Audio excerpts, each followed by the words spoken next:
Սիրելիներս, ես ուզում եմ այսօր ձեզ համար ընթերցել Ղուկասի ավետարան 18-րդ գլխի 35-րդ համարից։ Մի օր, երբ ինքը Երիքովին էր մոտենում, մի կույր ճանապարհի մոտ նստած էր մուրալու համար։ Երբ լսեց բազմության անցնելը, հարցրեց, թե ինչ է այն։ Իրեն ասեցին, թե Հիսուսը Նազարեթից անցնում է։ Նա էլ աղաղակեց ու ասեց. «Հիսուս, Դավթի որդի, ողորմիր ինձ»։ Նրանք, որ առջևից էին գնում, հանդիմանում էին նրան, որպեսզի լռի, բայց նա էլ ավելի էր աղաղակում. «Որդի Դավթի, ողորմիր ինձ»։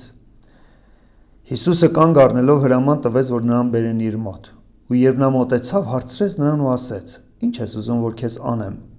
Նա էլ ասեց. «Տեր, ուզում եմ, որ աչքերս բացվեն»։ Հիսուսն ասում է նրան. «Թող բացվեն, քո հավատքդ քեզ բժշկեց»։ Եվ իսկույն նրա աչքերը բացվեցին, ու նրա ետևից էր գնում և փառք էր տալիս Աստծուն։ Բոլոր ժողովուրդն էլ տեսնելով Աստված էին գովաբանում։ Թանկագիններս, երբ մենք կարդում ենք Աստծո խոսքը, այն կոչվում է Աստվածաշունչ։ Ինչու՞, որովհետև Աստծո սուրբ մարդիկ Աստծո սուրբ հոգով ներշնչված գրեցին այս գրվածքները։ Ու երբ որ մենք կարդում ենք ավետարանը, ավետարանի պատմությունների գրվածքների մեջ մենք հանդիպում ենք Հիսուսին, տեսնում ենք ինչպես նա խոսեց, ինչպես վարվեց, ինչպես փրկեց ու բժշկեց մարդկանց։ Ու նաև այս գիրքը, լինելով Աստծո խոսքը, հիասքանչ այն առումով, որ ոչ միայն գրվածքների պատմությունների մեջ տեսնում ենք Հիսուսին ու ճանաչում նրան, այլ նաև այդ դրվագներում այն մարդկանց կյանքերի պատմությունների միջոցով, որոնց մասին ներկայացված է, մենք նրանց պատմություններով սկսում ենք մեր կյանքը հասկանալ։ Այսօր ես ուզում եմ այս պատմությունը քննենք այս տեսանկյունից, որ կույրի բժշկության պատմությունը մեր կյանքի բժշկության պատմությունն է։ Միգուցե մտածես, իսկ ինչ կապ ունի կույրի բժշկությունը իմ կյանքի հետ։ Նրա կյանքի բժշկության պատմություն այս առումով կարող ենք նմանացնել մեզ, որ չէ, որ մենք ապրում ենք մի խավար աշխարհում։ Աստվածաշունչն ասում է, որ սա մեղքի աշխարհ է, մեղքի, մահվան, խավարի աշխարհ։ Ու քանի որ մենք ապրում ենք խավարի մեջ, մեր հոգու աչքերը չեն տեսնում, մենք հոգևոր առումով կույր ենք։ Փառք Աստծո, որ ֆիզիկապես մեր աչքերը տեսնում են, բայց հոգևոր առումով ես և դու կարիք ունենք տեսության, ես ու դու կարիք ունենք հոգևոր աչքերի բժշկության։ Դա համար ես առաջարկում եմ, որ ես և դու այս պատմությունը համար առ համար քննենք ինչպես թե մեր կյանքի բժշկության, փրկության պատմություն։ Այսպիսով Ղուկասը պատմում էր, որ սա մի մարդ էր, ով կույր էր ծնվել։ Նա մանկուց ի վեր չէր տեսել այն, ինչ որ այսօր ես ու դու տեսնում ենք։ Նա միշտ հարցնում էր. ինչպիսին է բնությունը։ Նա կարող էր հոտոտել ծաղիկների անուշ բույրը ու հարցնել. ինչպիսին են ծաղիկները։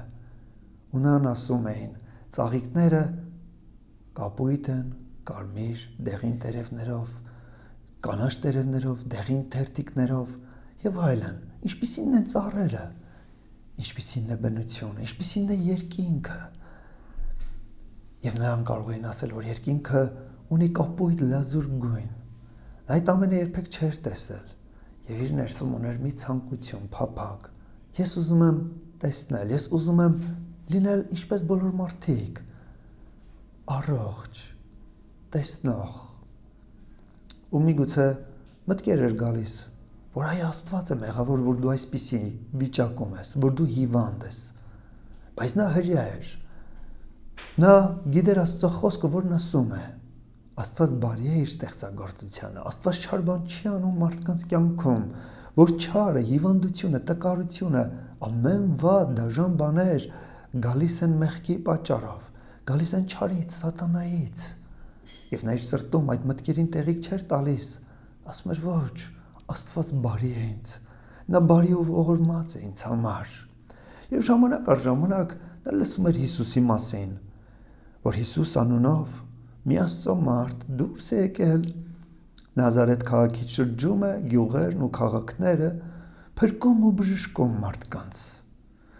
Եվ ամեն անգամ, երբ որ նա լսում էր ինչ-որ մի նոր պատմություն, թե ինչպես Հիսուսը բժշկեց ու փրկեց ինչ-որ մեկին, նա ներսում բարձրանում էր հավատք առ Աստված, եւ այդ հավատքը ուղղորդվում էր աղոթքով, նա իր սրտից սկսում էր աղոթել. Տեր, ինձ էլ բժշկիր, ինձ էլ փրկիր։ Նա սկսում էր աղոթել միգուցե այսպես. Ես ինքս տկար եմ, հաշմանդամ, կույր եմ, սահմանափակ, ես չեմ կարող գնալ Հիսուսի մոտ, որ նրանից բժշկություն ընդունել, բայց Տեր Աստված, դու այնքան բարի եւ ողորմած ես, որ դու կարող ես Հիսուսին բերել, որ դու կարող ես այնպես անել, որ Տեր Հիսուսը նա այցելի, նա գա Երիքով ու ես հանդիպեմ նրան ու հնարավորություն ունենամ բժշկվելու նրա կողմից։ Նա այսպես լսում էր տարբեր պատմություններ ու ամեն անգամ ամեն այս լսելուց նրա հավատքը բարձրանում էր։ Եվ անցավ ժամանակներ ու Ղուկասն ասում է, որ մի օր, երբ Հիսուսը Երիքովին էր մոտենում, կույրը ճանապարհի մոտ նստած էր մուրալու համար։ Դա սովորական մի օր էր, այնպես, ինչպես որ այսօրը։ Դու միգուցե նստած ես քո տանը սովորականի նման, չգիտեմ, միգուցե դու զինծառայող ես, հերթապահության վայրում ես, միգուցե զինվոր ես ու խրամատում, ես չգիտեմ դու որտեղ ես, հնարավոր է բանտարկյալ եւ բանտում ես գտնվում, կամ աշխատանքիդ վայրում ես ու քո գրասենյակում ես, ինչպես էլ որ լինի, այսօր վեր ես կացել ու սովորականի նման գտնվում ես քո կենցաղի առօրյայի մեջ, ու այնպես է ստացվել, որ դու նստած ես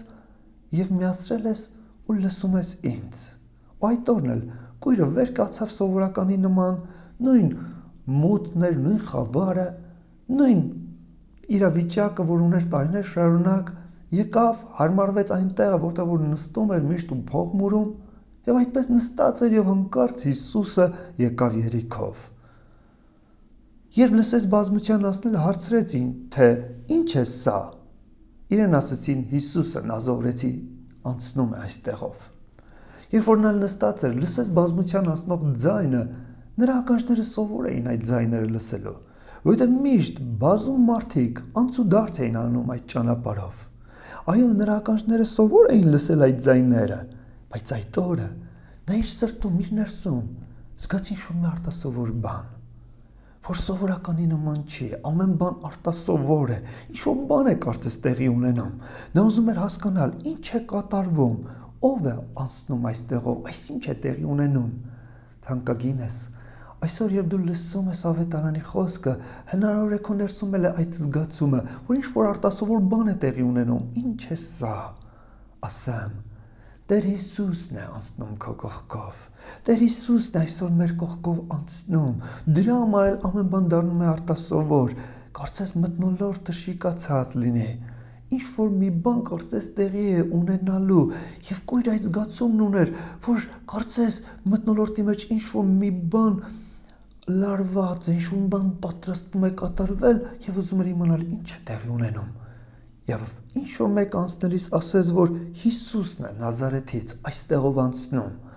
Երբ որ նա լսեց Տեր Հիսուսի անունը, այդ չքնաղ հիասքանչ անունը, այդ անվան զորությունը մտավ լսելիքից, իջավ սրտի մեջ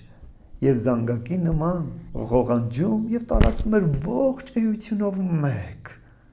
Այստեղով անցնում է Հիսուսը Նազարեթից։ Նորից ու նորից նա իր ներսում լսում էր այդ անվան զորության ձայնը։ Այստեղով անցնում է Հիսուսը Նազարեթից։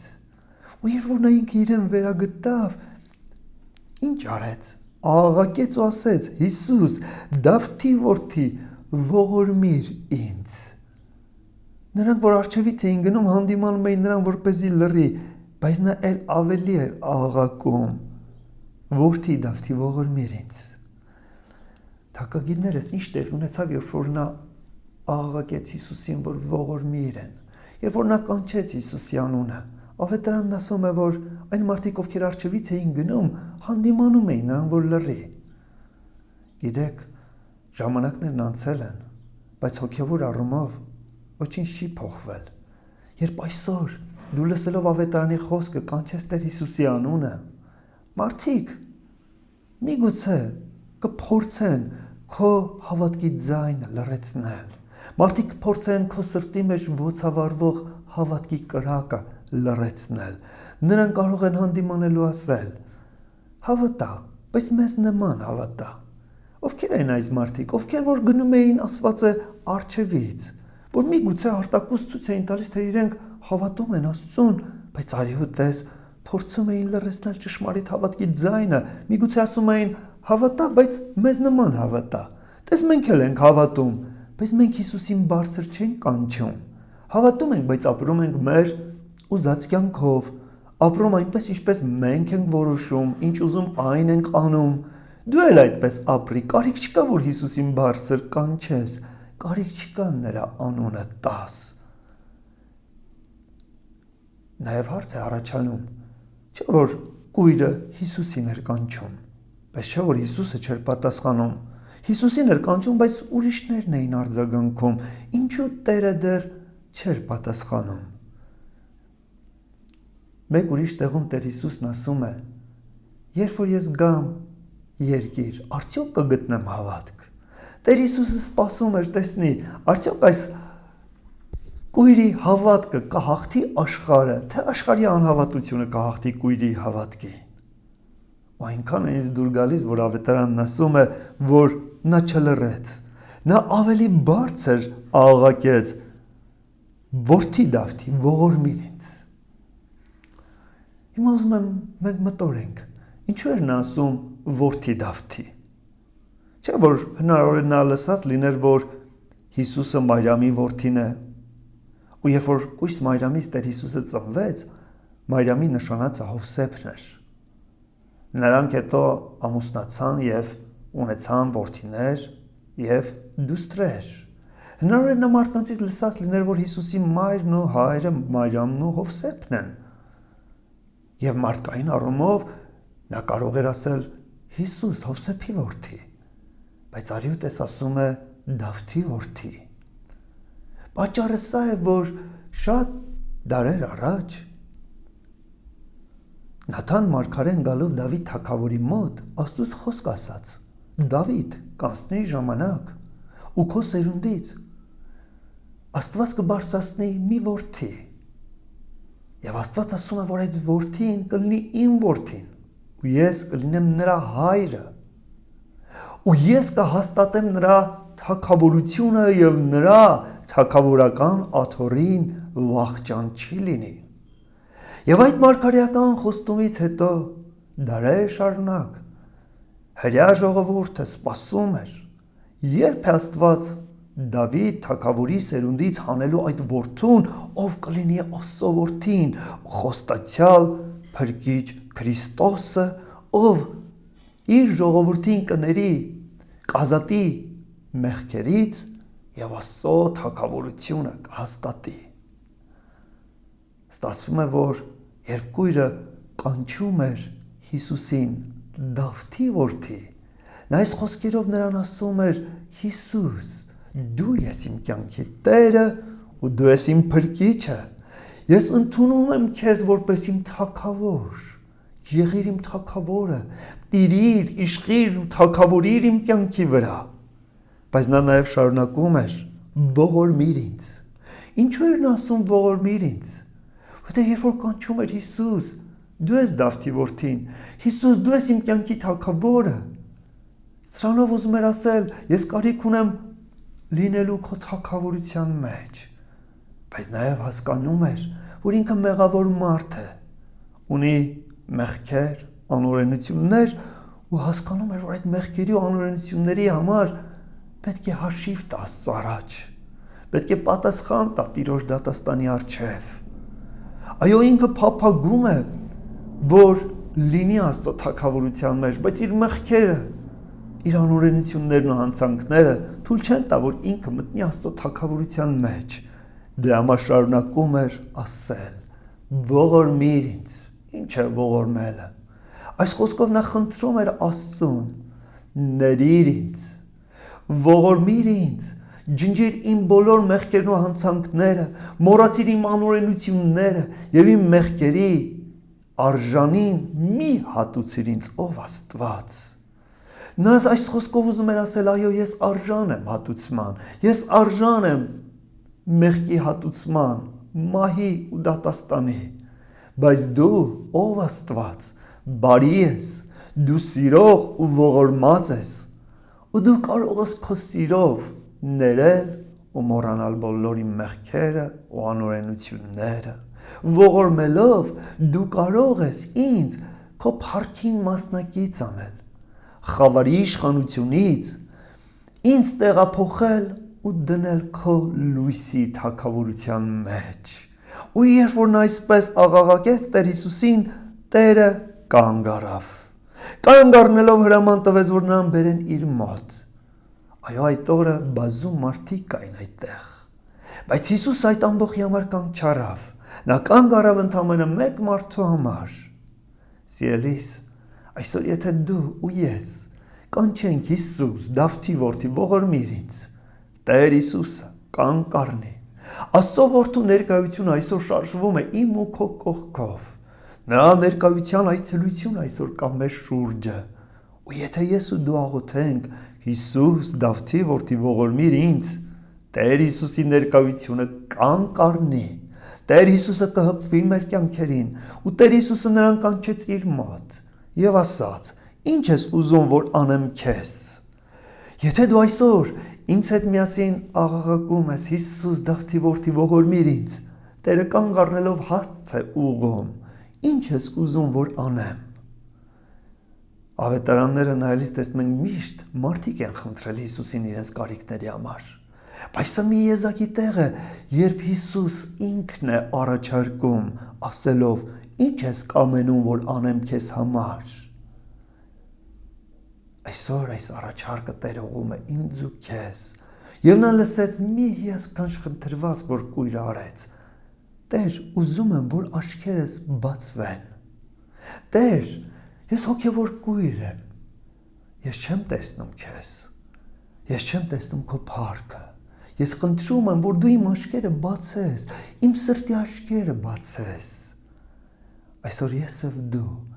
այս աղոթքը եք անենք, որ Տեր, բացիր իմ հոգու աչքերը, ես քո կարիք ունեմ։ Եվ Տերը պատասխանեց, ասեց. թող բացվեն, քո հավատքդ քեզ բժշկեց։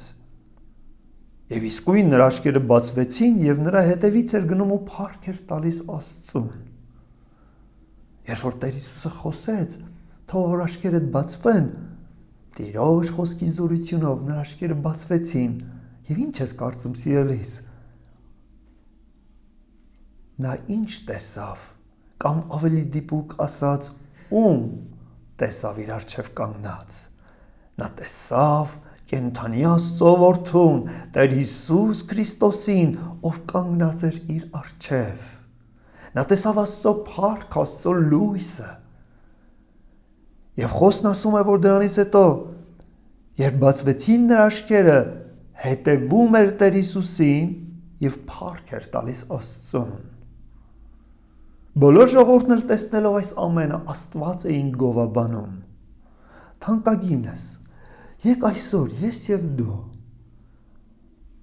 այս կույրի պատմության համաձայն այս նույն աղոթքը բարձրացնենք։ Եկ միասին աղոթենք։ Ես կոչ եմ ուղղում քեզ, եկ միասին հենց հիմա աղոթենք։ Կրկնիր ինձ հետ, խնդրում եմ։ Տեր Հիսուս, Դավթի որդի, ողորմիր ինձ։ Ողորմիր ինձ, որովհետև ես մեղավոր մարդ եմ։ Ես ունեմ գործած հանցանքներ ու անօրենություններ։ Եղիր իմ կյանքի Տերն ու Փրկիչը, իմ Թագավորը։ Աղաչում ու աղերսում եմ քեզ, սիրելի Տեր Հիսուս, եկ իմ սրտի մեջ ու թագավորիր իմ կյանքի վրա։ Ես քո կարիք ունեմ։ Ազատիր ինձ մեղքի ու խավարի իշխանությունից եւ փոխադրիր քո լույսի թագավորության մեջ։ Ողորմիր ինձ, սիրիր ու ներիր ինձ ու արժանացրու քո բարեհաճությանն ու շնորհքին։ աղաչում եմ քեզ սիրելի Հիսուս Քրիստոս, Տեր Աստծո որդի, բացիր իմ սրտի հոգու աչքերը, որ ճանաչեմ քեզ, տեսնեմ քո փառքը, ճանաչեմ քո բարությունը ու տեսնեմ իմ կյանքում քո բարի գործերը։ Ու ես փափագում եմ հետևել քեզ, սիրել քեզ իմ կյանքի բոլոր օրերի մեջ, լինել քո աշակերտը եւ իմ կյանքի բոլոր օրերում պահել քո խոսքը, պատվիրանները։ Դու իմ կյանքի թանկն ես, իմ Աստվածը, իմ Տերը ու իմ Թագավորը։ Շնորհակալ եմ Հայր, Որդի եւ Սուրբ Հոգի Աստված։ Ամեն։ Սիրելիս, թող որ Տերը օրհնի քեզ։ Թող որ Տեր Հիսուսին կանչելուց հետո ես եւ դու հետևենք նրան մեր կյանքի բոլոր օրերում եւ մեր կյանքի օրինակով թույլ տանք, որ մարդիկ էլ գովաբանեն ու փառտան Աստծուն։ Ամեն։